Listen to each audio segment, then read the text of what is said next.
Hickok 45. It's Mosin Day at the compound. M38 to be exact. Hey, I didn't know what would happen to that. It wasn't full. I know what will happen to this 2-liter though. Right there. Woo. Because this round packs a punch. Let's try another one. Oh, I don't want to hit the piggy behind it though.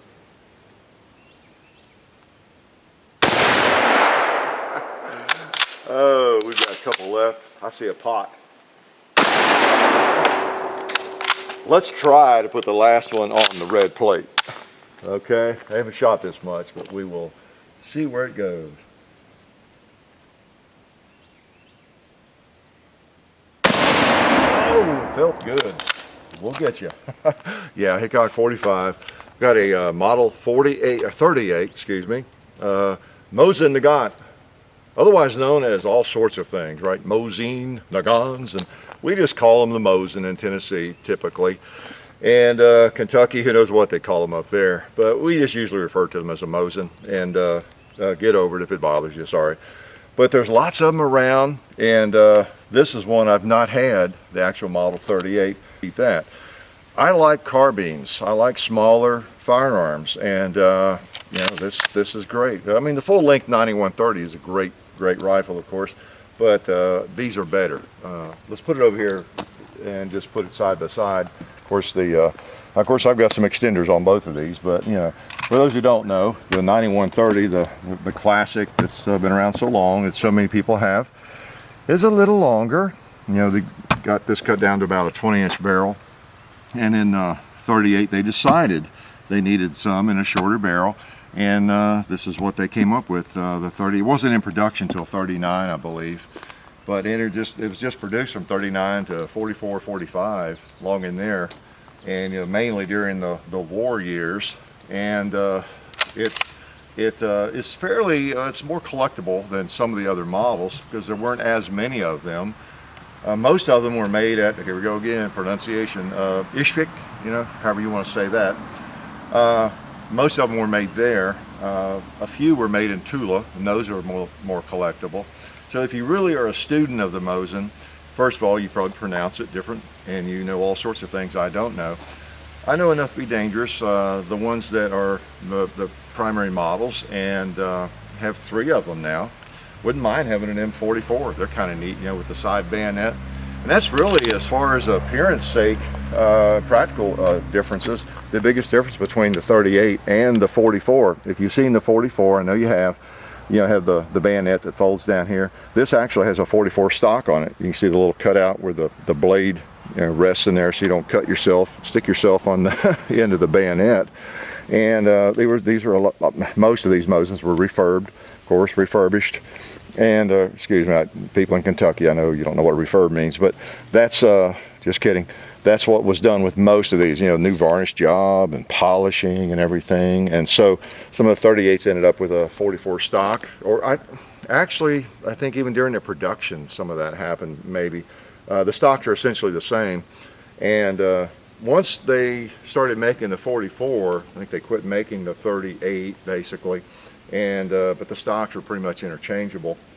This one does have the brass on it. That's a little less common, and it is a 38. I'm correct on this one. This time, this is the dates right on there.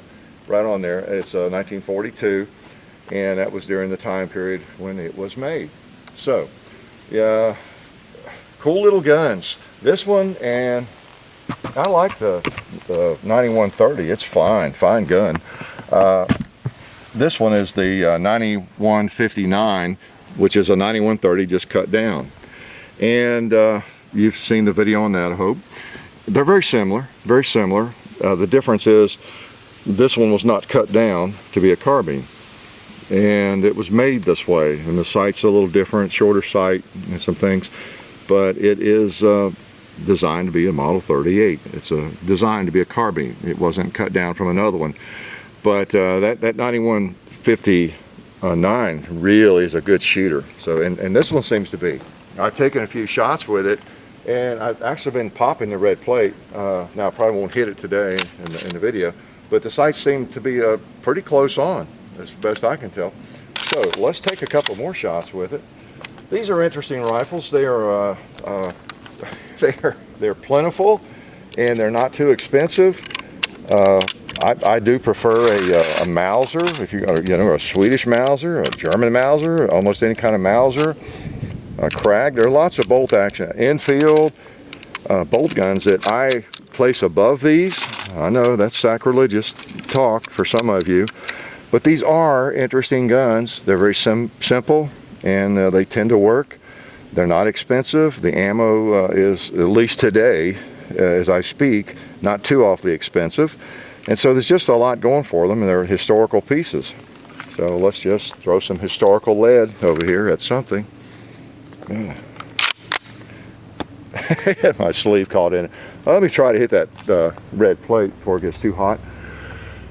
Gotta pop it at least once.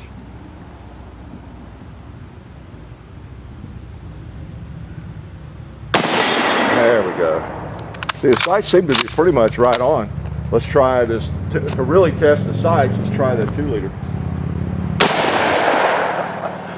Oh man, these are hot.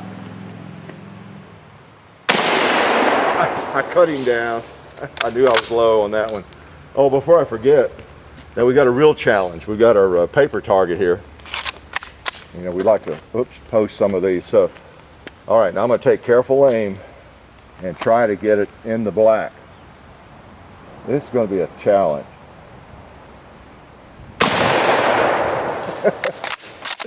Let's put another one on it. Okay. All right. And what an accurate firearm that is. And empty. Oh boy. These are cool. I know a lot of you. I see your comments on our Mosin videos, and then this writing me. You're looking for these and trying to get opinions on them, which there's lots of opinions out there. And maybe as a, in fact, this morning, as I was going through my volumes of mail, somebody was asking, what were they asking? Oh yeah, they were asking, it was on Facebook, I guess, whether for their first gun they'd recommend a 22 rifle or one of these. And and since it was a very first first rifle, I suggested the 22, and then maybe get one of these, you know, soon afterwards. Of course, to each his own, get what you like. But this is a powerful round, and it does punch you. And, you know, I don't know that's the very best thing to actually start with as your very first firearm. If you're used to shooting at all and you've shot a shotgun, maybe, and, you know, shotgun doesn't bother you, then, yeah, why not? But as far as your first experience shooting, these got some thump to them, no doubt about it. All right, speaking of thump, I see another 2 liter. Oh, I'm low. And I just need to put another one on the red plate to feel good. Yeah,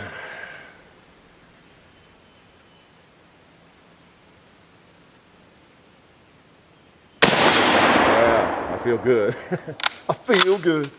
You know what? There's a little piece of cinder block on the barrel over there, and I shouldn't even have brought it up because I haven't shot this enough. I will take a shot at it too.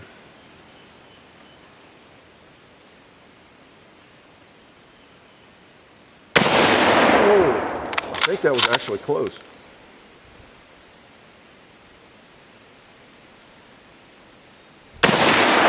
All right.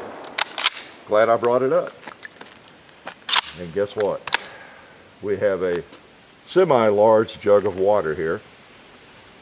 And let's just carefully place one right in the center of it and see what happens. Oh, look at the mist. The Mystifier. The Mystifier rifle, cool. That was the last one in there. Wow. I gotta shoot just a couple more. You got time? Oh, clever, huh? There are 2 left. Let's put 2 more in it. These are pretty neat. What did I not tell you about it? There's a lot about all these models if you want to study them. There's so much history. In fact, I believe the fellow that sent this to us from the MosinCrate.com, there's some links on there about the history, as I recall when I was checking out his website, and just a wealth of information about them, of course. And John and I were talking before the video. The thing is, even if 10 years ago you had no interest in one of these rifles, so many people have them now. They're prolific. They're everywhere, and you know, so many people have them that you can't help but have some interest in them. Aside from the historical significance of them, they're just everywhere. It's like a Ruger 1022 or something. You know, whether you like it or not, it's everywhere. So, in and of itself, kind of makes it an interesting rifle. It's a part of our culture now. It really, ironically. So let's take just a couple more.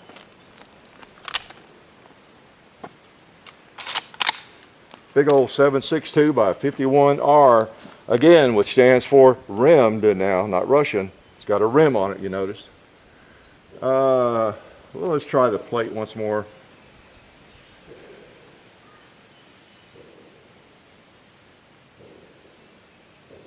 Boy, it whops it hard. And let's put another one on this paper target.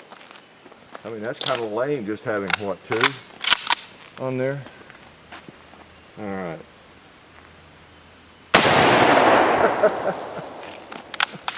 Oh man, get too close, the blast will knock it over. So anyway, M9 or M38, you know, there's lots of Mosins out there, and if you have one of the long ones, the 9130, and you just really like it, I would recommend one of these or the 9159, one of the carbine, the shorter versions, because they kick a little more, maybe you get a little bit more muzzle blast, but I don't know, they're just handy. As I have said many times, if I were a deer hunter, this is the kind of thing I would be carrying into the tree. This, I mean, there's any number of these old Milsurp rifles that I might just take up into the tree. This thing, would you worry if you dropped it? Not really, as long as you're safe. Speaking of safe, one thing I didn't point out, if you're not familiar with these at all, if this is the first time you've seen anybody handle one, where have you been, for one thing? The safety is a little bit stiff, you could say, okay? Very stiff. This one isn't as bad as some I've had, but it takes a lot of strength to engage it and disengage it. And unfortunately, for that reason, a lot of people ignore it and they carry it with just nothing in the chamber, you know, or the bolt back or whatever. So you notice I wasn't engaging and disengaging it much at all. It's very difficult to use. Okay, anyway, the Model 98, or a model, I keep wanting to call it a 98, don't I? It was a 38. Again, this one intended to be made just like it is, just like you see, not cut down. It was designed, it was created, manufactured as a rifle just like this, except that it has the Model 44 stock. Pretty nice. Thanks again to the Mosin Crate. Life is good.